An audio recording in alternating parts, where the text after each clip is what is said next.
हरिओम नमस्कार फ्रेंड्स। चीड़ा चिड़ी की कहानी कार्तिक पूर्णिमा के बाद सुनी जाने वाली इस कहानी को कार्तिक पूर्णिमा के अगले दिन पड़वा को सुनते हैं। आटे से घर बनाते हैं। आटे के चीड़ा चिड़ी बनाकर घर के बीचों बीच रखते हैं। चीड़ा और चिड़ी को खील बताशे का भोग लगाते हैं। इस दिन खिचड़ी बनाते हैं और ठाकुर जी को खिचड़ी का भोग लगाते हैं और प्रसाद के रूप में खुद भी खाते हैं। 4 चिड़िया थी। चारों कार्तिक मास में नहाती थी।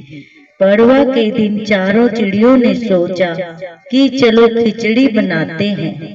एक चिड़िया चावल ले आई, एक चिड़िया दाल ले आई, एक चिड़िया घी ले आई और एक चिड़िया नमक ले आई। सब ने मिलकर खिचड़ी बनाई। सब ने सोचा कि पहले नहा लिया जाए तब खिचड़ी खाते हैं। सब चिड़िया नहाने चली गई। पहले एक चिड़िया आई। उसे बहुत जोर से भूख लगी थी। बाकी चिड़िया अभी आई नहीं थी तो उसने खिचड़ी की भाप खा ली। दूसरी चिड़िया आई तो उसने पानी पी लिया। तीसरी चिड़िया ने खिचड़ी खा ली। चौथी चिड़िया आई तो उसने खुरचन खा ली। चारों चिड़िया मर गई। जिस चिड़िया ने भाप खाई थी वह राजा के घर राजकुमारी बनी।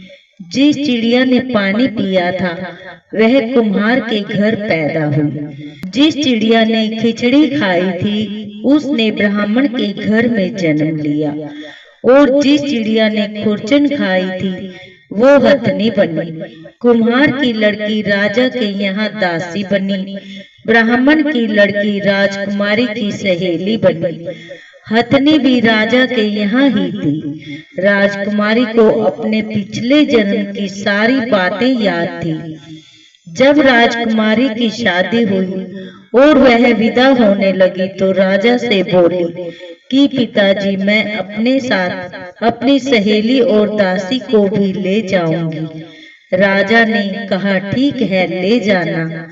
राजकुमारी ने कहा पिताजी, मुझे हथनी भी चाहिए। राजा ने कहा अच्छा ठीक है, ले जाओ। राजा ने अपने नौकर भेजे कि जाओ हथनी को ले आओ, लेकिन हथनी उठी ही नहीं। तब राजकुमारी खुद उसके पास गई और उसके कान में पिछले जन्म की बात कही, जिसे सुनकर हथनी तुरंत उठ गई। राजकुमार यह सब कुछ देख रहा था। उसने कहा कि तुम कौन हो और हथनी के कान में क्या कहा, जिसको सुनकर हथनी खड़ी हो गई। राजकुमारी ने कोई जवाब नहीं दिया। राजकुमार ने कहा कि सच सच बता दो, नहीं तो तुम्हारा सर काट दिया जाएगा। तब राजकुमारी ने राजकुमार को पिछले जन्म की सारी बात बता दी। राजा ने भी सारी बातें सुनी और कहा कि अगर कार्तिक स्नान से इतना महत्व है तो हम भी जोड़े से कार्तिक नहाएंगे और खूब दान पुण्य करेंगे। बोलिए कार्तिक मास की जय। चीड़ा चिड़ी की कहानी संपूर्ण। बोलिए गणेश महाराज की जय। सभी कथा के बाद गणेश जी की कहानी जरूर सुनी जाती है। एक बुढ़िया माई थी, मिट्टी के गणेश जी की पूजा करती थी। रोज बनाए रोज गल जाए। एक सेठ का मकान बन रहा था। वो बोली मेरा पत्थर का गणेश बना दो। मिस्त्री बोले जितने में हम तेरा पत्थर का गणेश बनाएंगे उतने में अपनी दीवार चीनेंगे। बुढ़िया बोली राम करे तुम्हारी दीवार टेढ़ी हो जाए। अब उनकी दीवार टेढ़ी हो गई। वो चीने ढा देवे।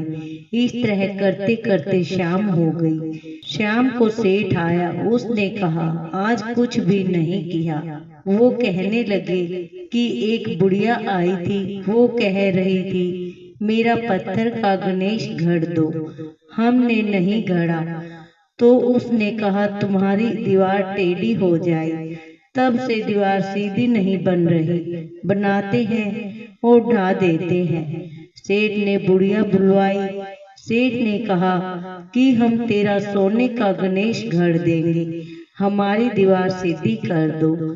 सेठ ने बुढ़िया को सोने का गणेश गढ़ा दिया। दीवार सीधी हो गई। जैसे सेठ की दीवार सीधी की, वैसे सब की करना। कहते सुनते हुंकारा भरते की, गणेश महाराज सब पर कृपा करना।